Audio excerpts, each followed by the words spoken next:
legislature?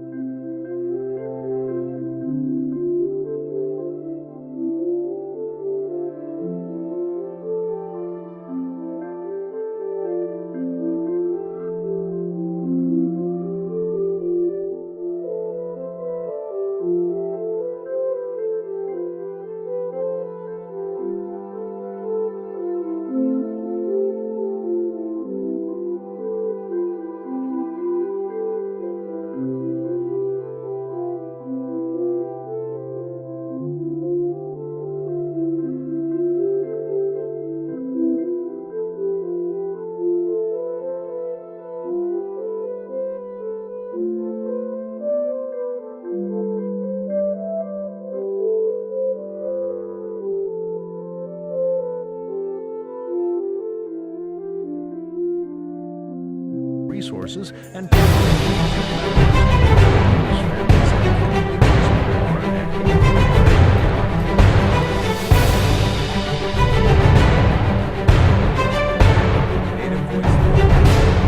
American Radio Network.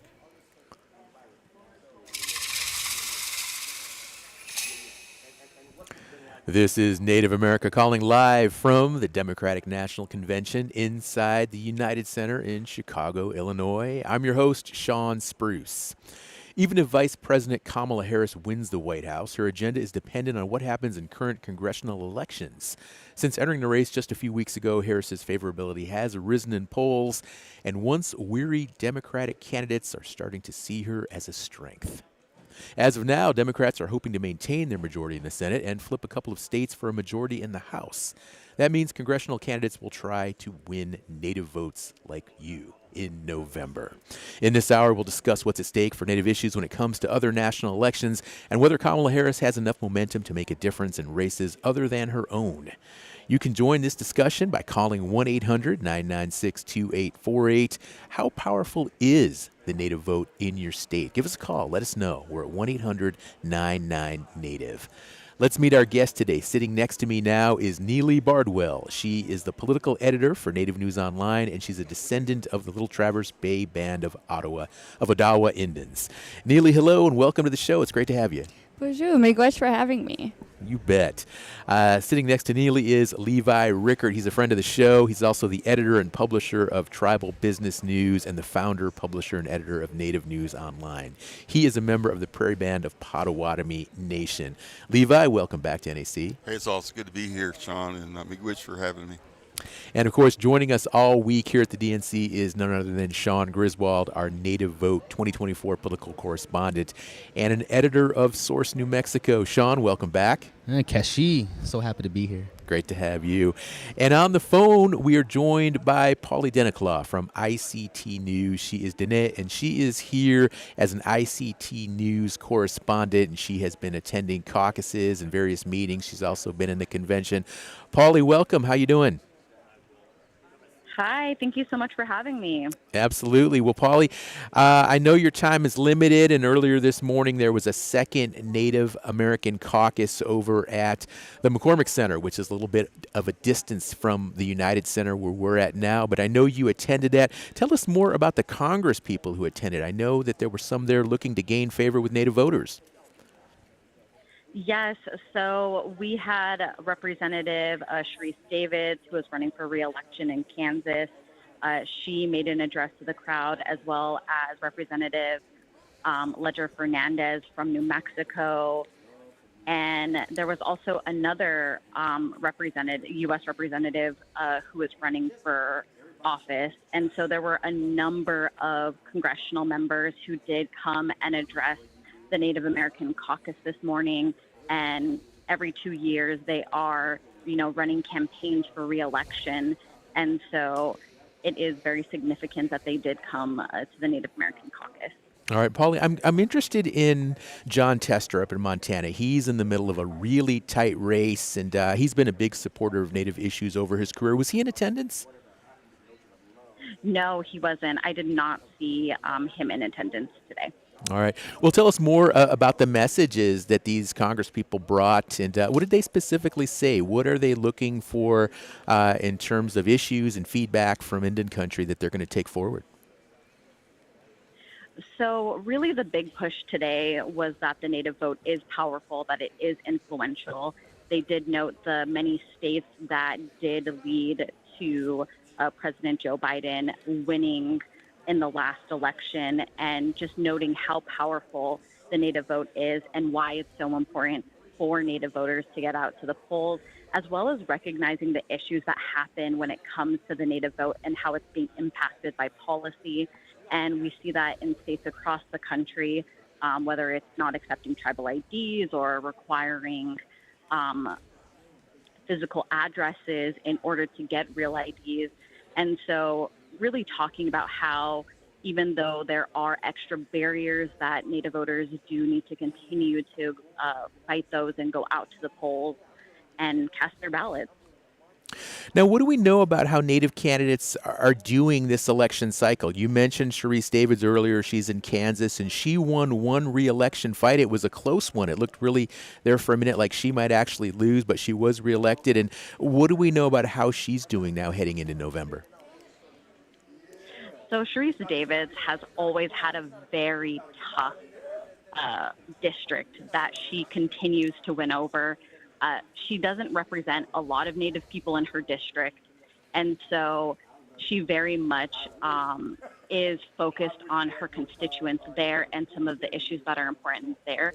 But her having a tough re-election has just been the case since she was first elected, and so she has won the last two. They have been very close each time, and so I think she's just going to continue to campaign. Paulie, how about Mary Peltola up in Alaska? She's another high-profile Native Democrat in Congress. She is, and it's very notable that Representative Mary Peltola chose not to come to the DNC and instead use that time to campaign back home in her home state of Alaska. And so she is not here at the DNC, and she, as of the last time that I checked, which was, I think, last Friday, she had not endorsed Kamala Harris yet, waiting instead for her platform when it comes to, economic development, when it comes to oil and gas, and when it comes to energy. And so she's really waiting for that platform in order to decide whether or not she will endorse Vice President Harris in this election. What do you think Mary Peltola is actually looking for in that platform specifically? We know Alaska, there are a lot of Native interests that are invested in the fossil fuel industry, but you also have a lot of communities that are very focused on the environment. So obviously she's got to strike a balance there. What do you think she wants from Harris? So definitely, she was very supportive of the Willow Project. She threw her support behind the Willow Project. There are a lot of folks who do live in the North Slope who do rely on the oil and gas industry. And so energy development is definitely a huge issue, especially for Alaska Natives who live in more rural parts of Alaska. And so I think that she's really looking for policy that is probably favorable to energy development, since she did support the Willow Project. Paulie, let's now talk about former Navajo Nation President Jonathan Nez, who is also not in attendance here at the DNC. He is a past Democratic Convention delegate, but he is now at home. He's campaigning. What do you think his chances are of being elected to Congress from the state of Arizona? So Arizona District 2, again, there are allegations that it was gerrymandered in order to limit the influence of the Native vote in Arizona District 2. It was pulled 7 points to the right, according to Cook's political report. And so it is a more conservative district now. And so it's definitely going to be a very, very tough race. In the last election, the Democratic incumbent who had held that seat for many elections and years did lose by that 7 points that was pulled to being more red. And so it is going to be a very, very tough race for Jonathan Nez. He does have name recognition in the area. He does have a lot of support from the Navajo Nation.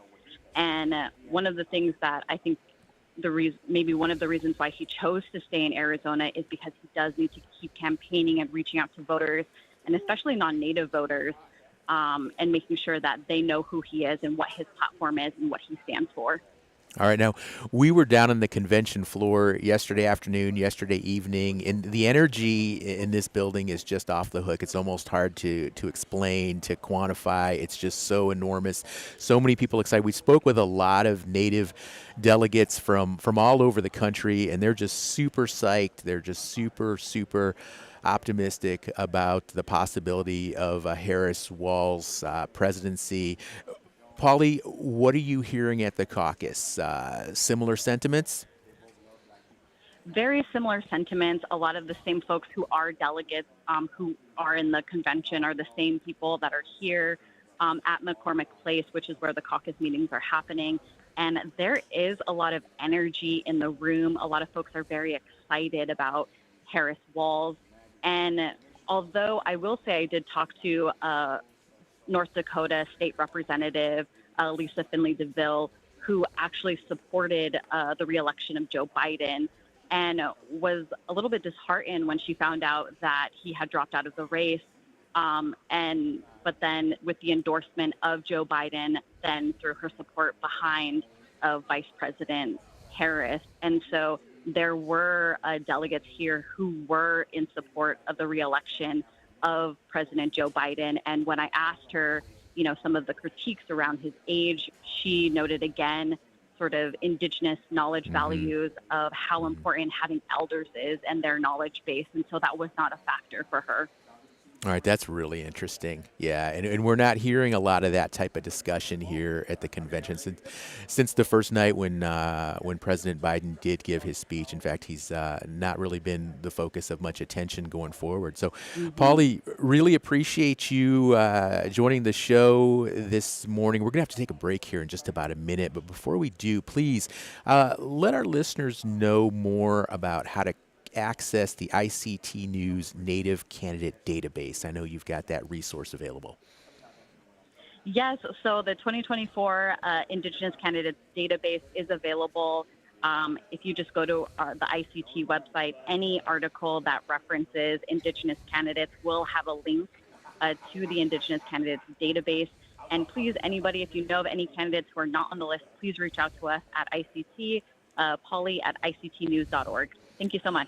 Thank you, Paulie, and enjoy the rest of the convention, and hope we see you again here at Native America Calling over the next couple of days. We're going to take a short break, and we'll be back. We've got our guests here in the United Center, and they're ready to talk about Native issues and the Native vote here in 2024. And for our listeners tuning in, engage with us. You know the number, 1-800-99-NATIVE. And also check out the live stream, Facebook Live, as well as our YouTube channel, Native Voice One. Engage with us. We'll be right back.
You're listening to Native America Calling. We are broadcasting live today from the Democratic National Convention in the United Center in Chicago. Democratic delegates have just voted for their presidential nominee and are gearing up for political races across the nation. How are congressional representatives trying to gain your Native vote?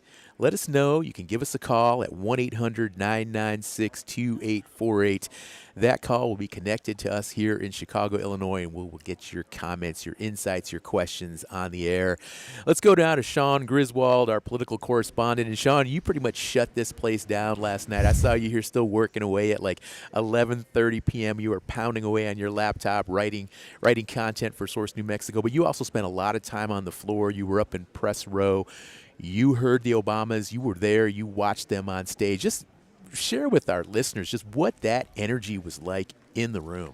The energy in the room for anybody watching on TV, I think, was also very obvious. People were excited, giving feedback from it, just watching that there. But also the roll call, the event of the roll call itself was a whole production element where you had a DJ play a specific song for each state that got announced. Little John, the rapper, came out when Georgia got announced and then did a riff on his famous song, he did a VP Harris to the walls.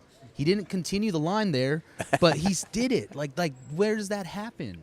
And then also Sean Astin, who many know as Rudy from the famous movie Notre Dame football player, he spoke for Indiana where he said, "I'm an adopted son of this state because of my role in that movie." So you had not only the surprise celebrity appearances, Patti LaBelle came and gave a performance on there. It set all that up to the night where Michelle and Barack Obama are going to be in their city and speak to their residents and tell everybody this is where the party is going to go forward. And I think Michelle's speech really set off the tone of very strong, consistent, this is not okay. And even speaking in a very strong tone about what the choice the country has and the position the Democrats are saying and what they're moving forward from a Trump administration and pitching that to voters. Michelle made that very clear in her message that we should be upset, we should be mad, we should be angry. And in fact, here's the facts that line out why this is wrong. Very strong speech. And the Native delegates you spoke with, what did they tell you? What's on their mind right now? The Native delegates, I mean, the excitement is here for that, right? Like this is, well, we want to talk about platform and issues and all of that. It's all still about electoral politics. And for the delegates here, for them, it's about making sure that Harris Waltz does win. So for them, the energy is just strictly to that, getting the vote out, getting the messaging out, and the excitement they're taking here back to their home communities is going to be what's going to be reflected out of what we're seeing here. Now, one issue we have noted here at Native America Calling, a lot of Native folks here from delegations across the country, a lot of just kind of general lip service here and there with regard to Native issues. But when it comes to prime time convention coverage, who's up on that big stage during that prime time hour when everybody's watching all over the country? We haven't seen a large Native American presence yet up there on the stage. What's your thought on that? You know, we're in the United Center, which is where the Chicago Blackhawks play. So we have the Chicago Blackhawks logo right in front of us. Like there are Native imagery, and I use that in quotes, that are present around just the building we are. But you're right, there are no Native people on the stage, the main stage right now talking. All right. Levi, what's your thought? Well, first of all, I was quite taken by both Obamas last night, and among my staff that are here in Chicago, we kind of did a poll of who knocked it out of the ballpark better? Was it the president or his wife? And actually, Michelle won. So they really did, and Michelle really came with that message of hope.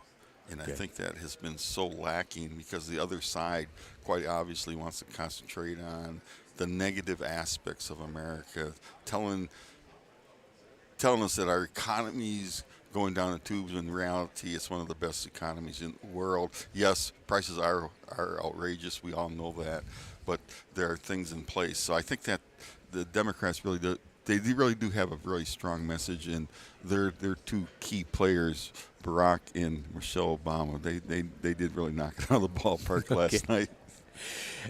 Levi, last month we were at the Republican National Convention together, and we were prepared to be here this month talking about Joe Biden, obviously just completely complete change of direction there from the Democratic Party. But again, going back to what we're feeling here, I mean, this is just a microcosm of the whole Democratic Party. There are voters all across the country, Native and others. How well do you think, though, this message is really resonating and this energy is resonating across Indian country with Native voters? Because, again, you're dialed into the grassroots, folks, and you pay a lot of attention to what's happening at the community level. Well, since I've been here, I've been at both caucuses, Monday and this morning, and the enthusiasm I see in the room there is really quite amazing. And I've been extremely impressed with the number of tribal leaders who are in the room. I mean, from different parts of the United States, and Patty mentioned Governor Lewis, and he's there like one of the major cheerleaders. And so, and yesterday they met behind closed doors, no press allowed, but talking about how they're really going to press to have the Harris administration, if she's elected, continue the work that Joe Biden did. As we mentioned, we thought it would be the president would be here. This was his convention. Now it's a Harris convention, and he did do a wonderful job on Monday night. And I was real pleased with the audience. Showed him so much love. Yeah. But let's remind ourselves, this is still a very, very close election. It can really come down to the wire. And you're a resident of Michigan. Both you folks live in Michigan, and Michigan, of course, it's going to be a tight race there.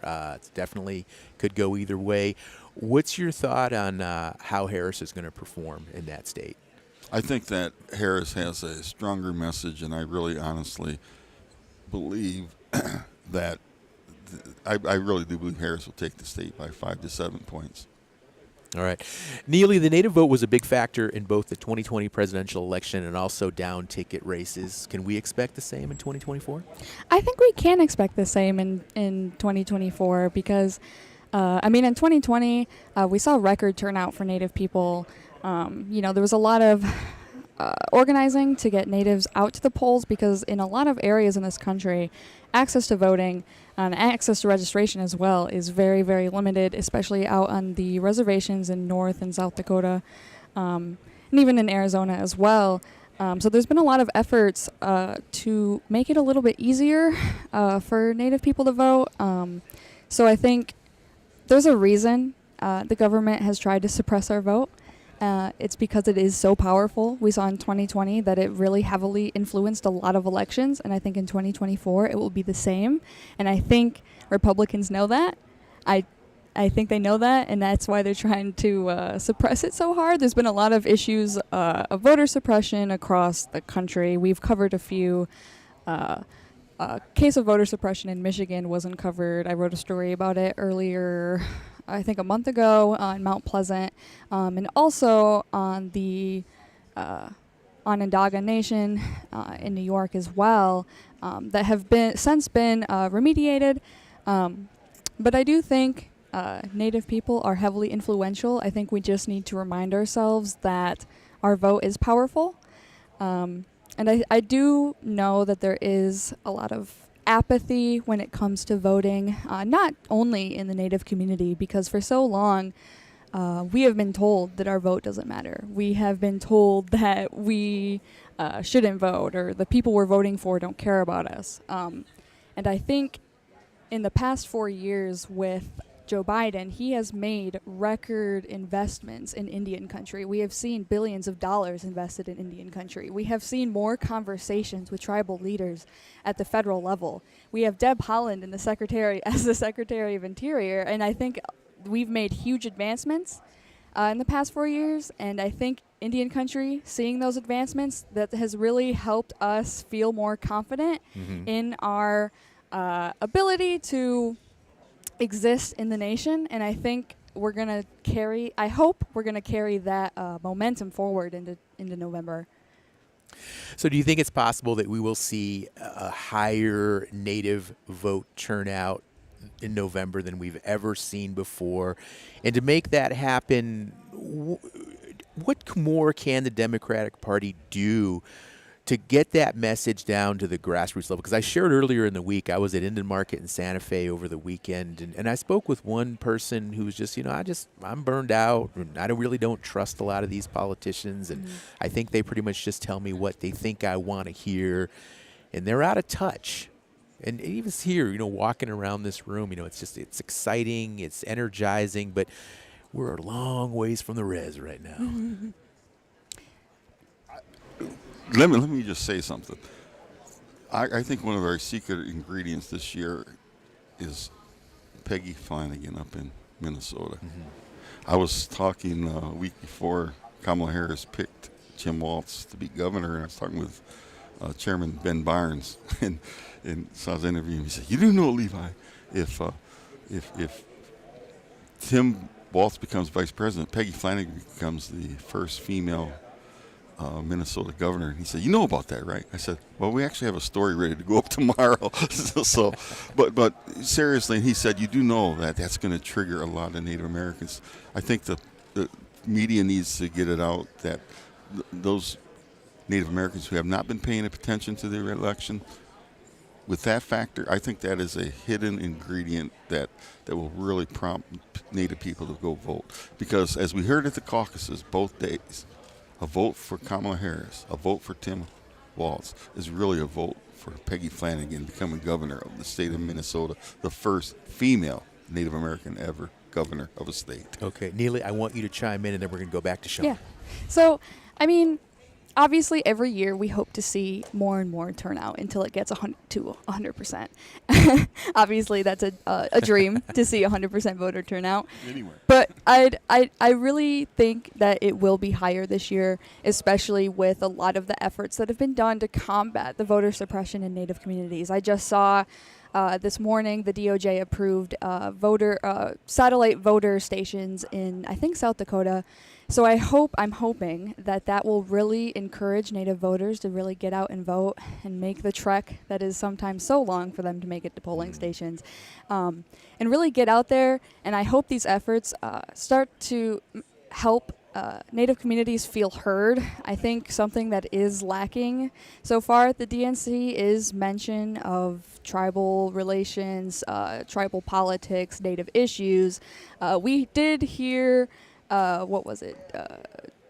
Joe Biden mentioned tribal colleges yesterday, and or not yesterday. Monday night. A Monday brief night. mention. Yes, a brief mention. But I think Indian country is hoping for, I think we're hoping for more. I know I am definitely hoping for more mention of Native issues, more coverage on Native issues, because I think a lot of the times our issues and even, ourselves kind of get swept under the rug. We saw in 2020 we were labeled as something else. Hopefully CNN learned from that. But I think the biggest issue we're combating is feeling seen and feeling heard. But one of the biggest ways to feel seen and heard is to elect people that see and hear us. And those people are Kamala Harris and Mike Walz. All right. I think what I can tell you about for a story that I'm working on that actually kind of is trying to follow this progress and it's an interview that I'm working on with a delegate from New Mexico named Daniel Garcia. He's one of the Native delegates that's part of the delegation for the state. Young individual in his early 20s was telling me last night about how he watched this in 2008 and then just kept watching the conventions and describing his progress to get here, to be at the convention, to be a delegate, the empowerment of being here at the moment. So New Mexico had a bit of a viral moment with our delegation roll call. There's one of the delegates for New Mexico has a mustache and just visibly just looks like an interesting person that some people were saying he's a time traveler. But when you look at that moment, you'll see Daniel in the shot, and he told me, he's like, I crouched down. I was afraid to be on the screen.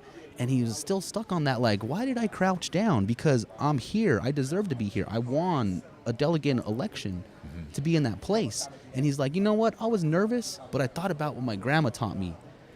And it was, you belong here. Right. And he was like, and my grandma also told me younger, like, you kind of have to get up and go do something. and so he's like, and so what I did is I started getting involved with the Democratic Party. I became a delegate. And so after all that, he's like, even though that part of me is still nervous to be present and be in the space, and I impulsively acted to hide myself, he's like, I don't think I need to do that anymore. And it's all because of his grandma. And then he was like, and then Barack talked about his grandma, and it made me think of my grandma.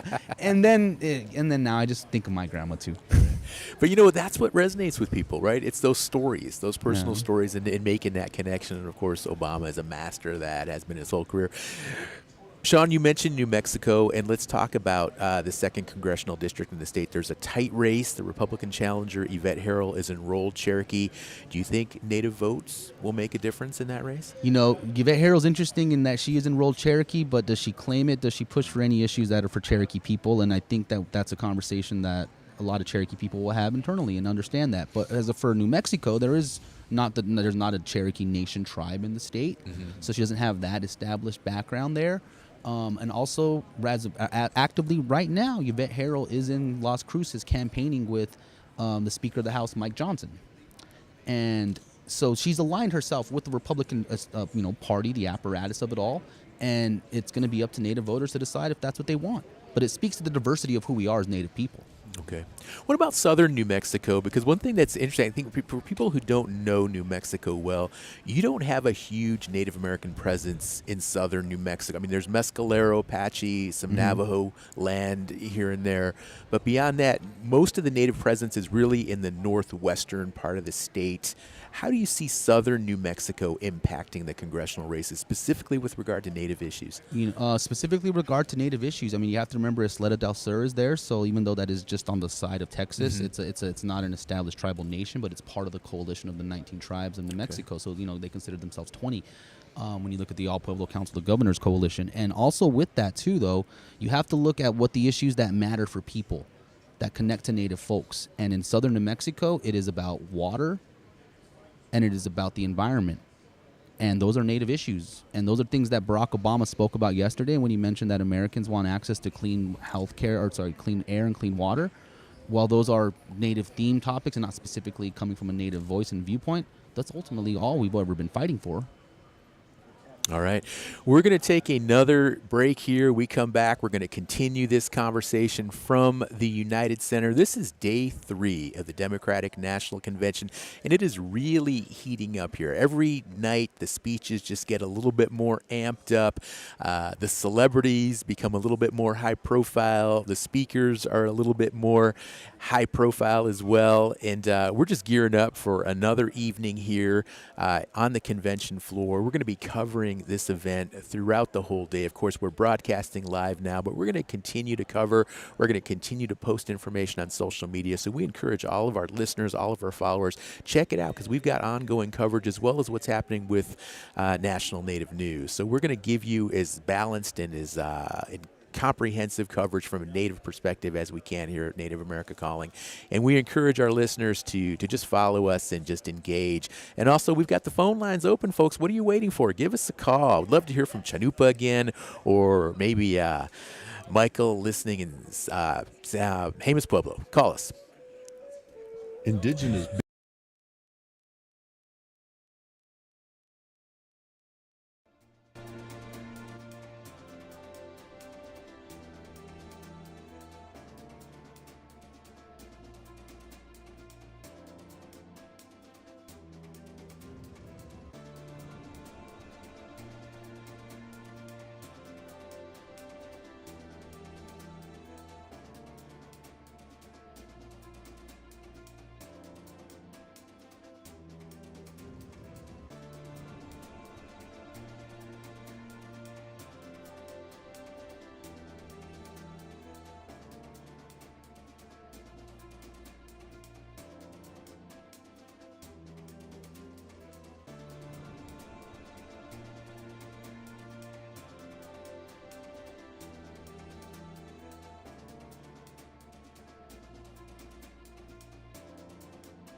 You've got it tuned to Native America Calling. I'm Shawn Spruce, and we are live in Chicago for the Democratic National Convention.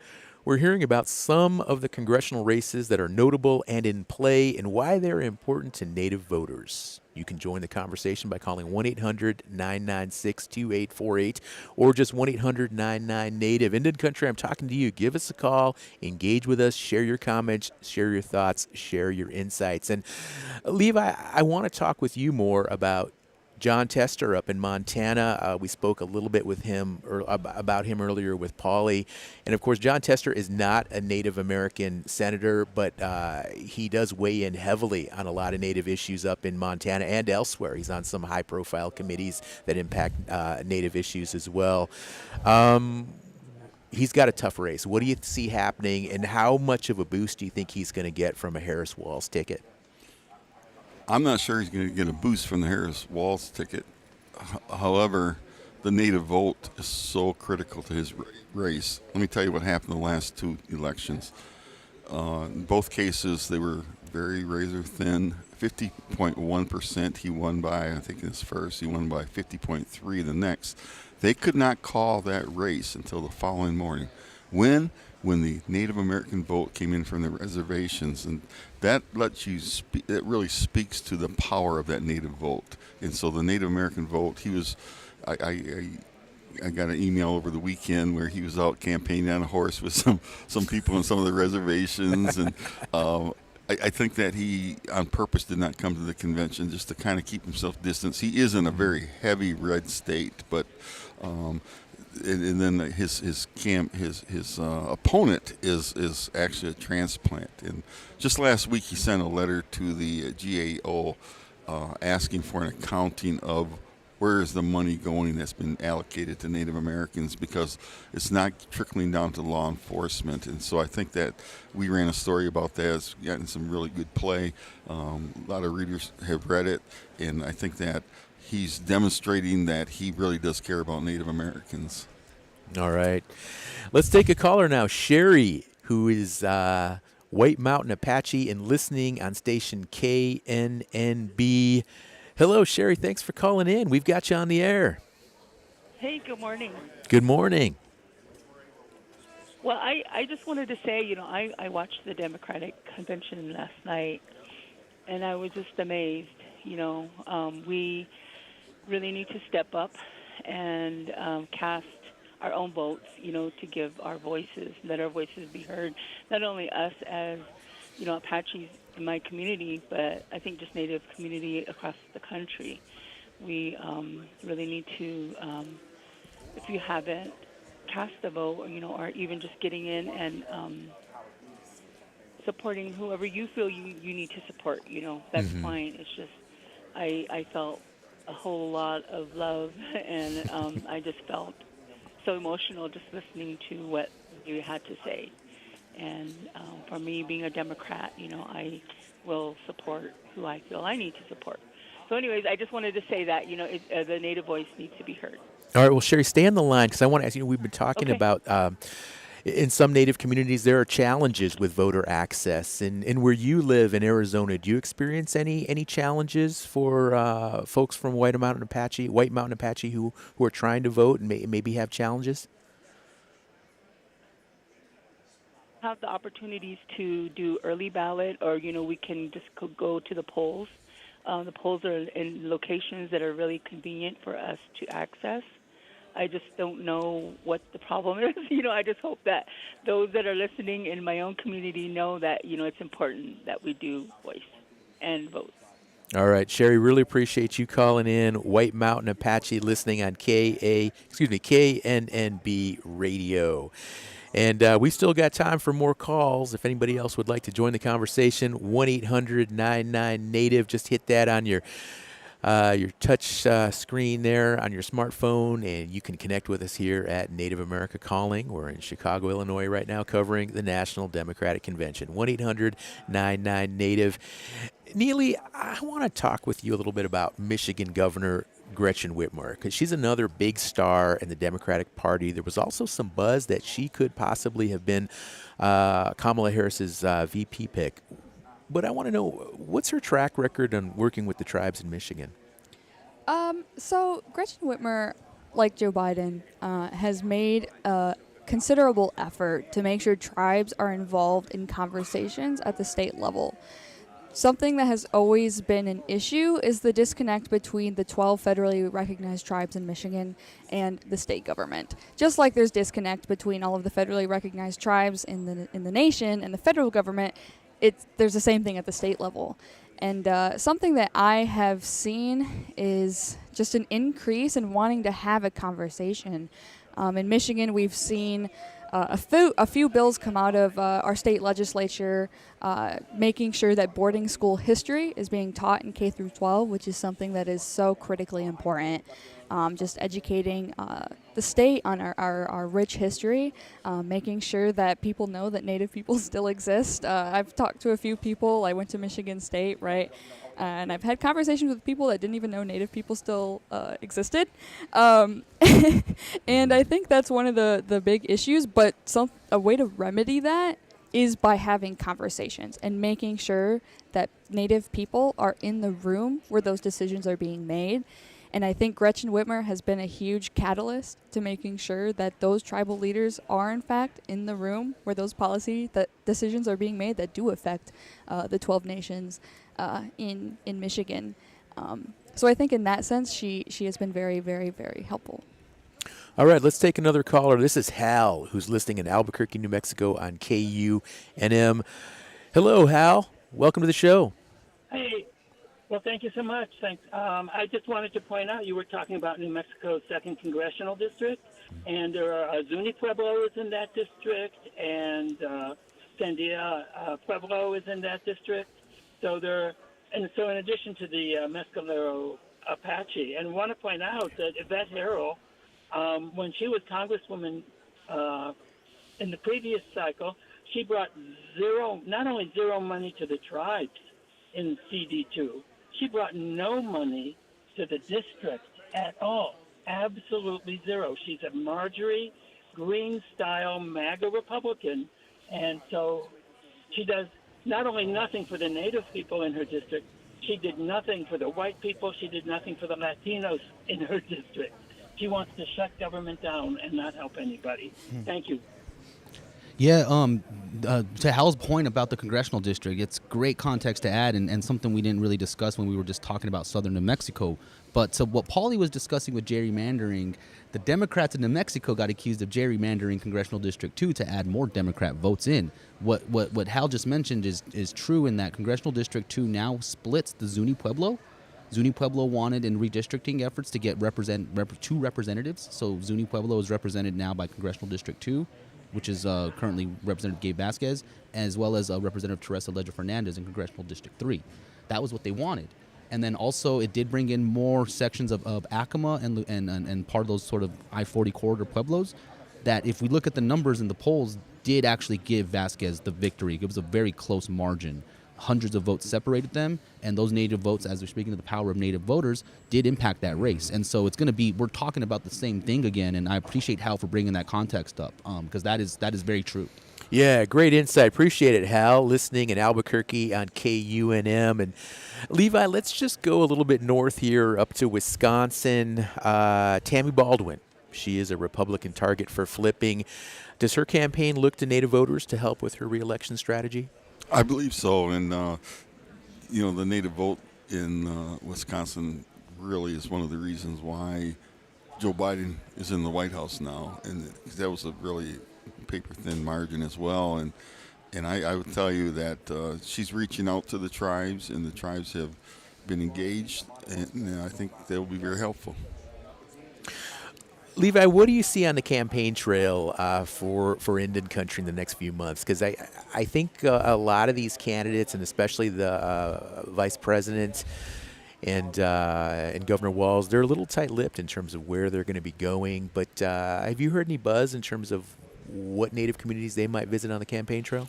I really have not, and that's one of the things that we've been pushing for our news outlet, talking to the DNC folks, saying that we really need to see somebody, because somebody from DNC told me that the president would, and it was when Joe Biden was still in the race, would visit a Indian reservation before the election. And of course, we know Jill Biden has been superb. She's been on 8 Indian reservations since she's been First Lady. But really, truly, we really would love to see Kamala Harris or Tim Walz on the Indian reservation. And I think that'd be huge, very huge. Okay, Neely, let's talk about Jill Biden because she campaigned in Michigan. Does she have major pull there with Native votes? I would say yeah. I think because, like Levi said, she has visited tribal nations very frequently, more so than any other First Lady. I think she's also visited tribal nations more than any president as well. And so just her being there, a proponent of the president and a proponent of the White House, means a lot to Indian country.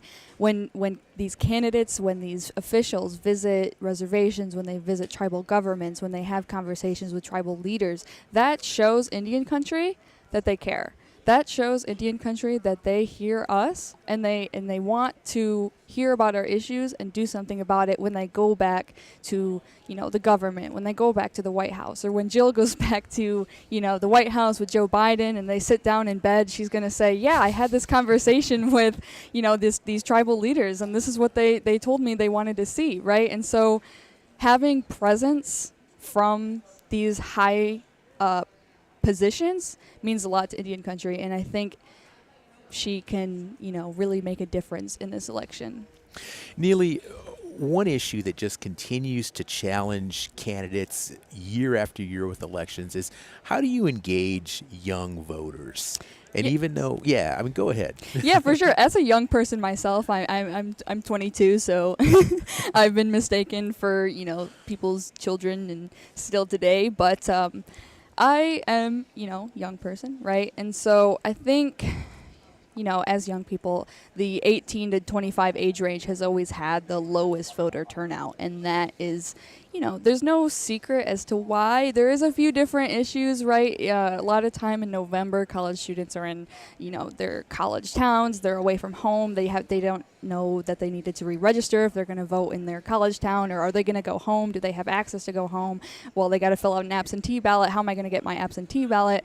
All those kinds of issues kind of have prevented my generation from accessing voting. But it's also, I think we've seen a rise in the importance of online media, Instagram, TikTok, Snapchat, Twitter, whatever. There's been a huge influx of access to information. And access to information has always been a huge barrier when it comes to learning about things, and in this specific case, learning about the candidates, learning about what they stand for. And I think on the internet, the rise of the popularity of the internet, we've seen a lot of new information come out, and I think we've also seen more candidates utilizing platforms like TikTok to help personalize themselves. I know Kamala Harris HQ on TikTok has been posting some rather silly videos using memes and I guess the Gen Z language in their videos to help kind of engage the young people. But I think it's important for young people to realize we can influence the election if we get out and vote. When our voter turnout is higher, Democrats usually win. Okay. And what are the issues that young people like yourselves are most fired up about? So right now, it's really the conflict between Palestine and Israel. The issues, the atrocities going on in Gaza have really been infiltrating TikTok. There's videos, plethora of information about what's happening in Gaza have been accessible to young people, and that's really an issue that we're seeing young people take up. I mean, all week we've seen protests outside of the DNC, outside of the Israeli consulate. We've seen them, outside of the McCormick Center. They're everywhere. And me and our coworker went to the Stephen Colbert taping last night, and there was 2 protesters that were there that night. And, I was really thinking about, kind of how those protests have been, influencing the political climate right now. And we are seeing what they're doing working. And I had this kind of inner monologue with myself after the show, and I was like, it was a little bit inconvenient to have them kind of interrupt the show like that. But then I realized, what is that compared to what the families and children are experiencing in Gaza, what is my taping of Stephen Colbert? How does that even compare with what's happening over there? And, what they're doing, protesting. The point of protesting is to disrupt. It's to engage with politicians. And even a couple weeks ago, we never, politicians were scared to even mention a ceasefire, right? They were even scared to mention anything about Palestine. And now we're seeing conversations. We saw Nancy Pelosi last night on the show mention, conversations about getting a ceasefire. And so what they're doing is working. And I think what Democrats need to understand is that the biggest issue young people care about right now is the Israeli-Palestine conflict. And I think they are realizing that, and they're starting to engage in conversations about that. All right. We're going to have to wrap up this show. We are already out of time. But like I said, we're going to continue this coverage throughout the day. We'll be posting on social media, and we will be back again, of course, tomorrow live. As well as in the evening, we're going to cover the big speech for our special presentation of Native America Calling. So I want to give a big thanks to our guests who joined us today, Neely Bardwell, Levi Rickert, Shawn Griswald, and of course we had Polly Denaclaw who joined us over the phone. So we are going to wrap up the show right now, but listeners, please join us tomorrow for another live broadcast from the DNC in Chicago. On the show, we'll talk about what a Kamala Harris administration could mean for tribes and Native communities. We hope you'll tune in, and until then, have a great rest of your day. I'm Shawn Spruce, and we're going to wrap it up for now from the United Center at the Democratic National Convention. Have a great day.